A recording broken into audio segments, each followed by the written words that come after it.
in now. You are in that situation because God is lifting you from that level you are to another level. It is only you are in a class of a trial so that you can be empowered to move to that other level. The level you are in is not meant to punish you. The level you are in is not meant to destroy you. The level you are in is just meant to make you better.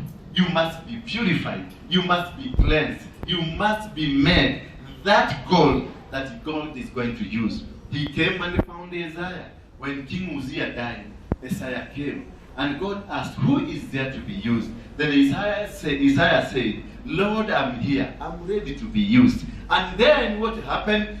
The past life of Isaiah was not that good. He was a man who used to talk a lot of things. He was a man who was a backbiter. He was a man who stood according to the who was not a good person. But God, what did God do? He put a hot coal, makaa akamweka kwa kinywa chake. And then I want you to imagine makaa ikiwa kwa kinywa chako.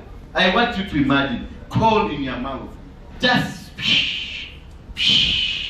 burning in your mouth. Why did God do that to Isaiah? And Isaiah was not forced. Isaiah desired to work for God. Isaiah desired to be used as a vessel. Isaiah desired. He was not forced. He was not pushed.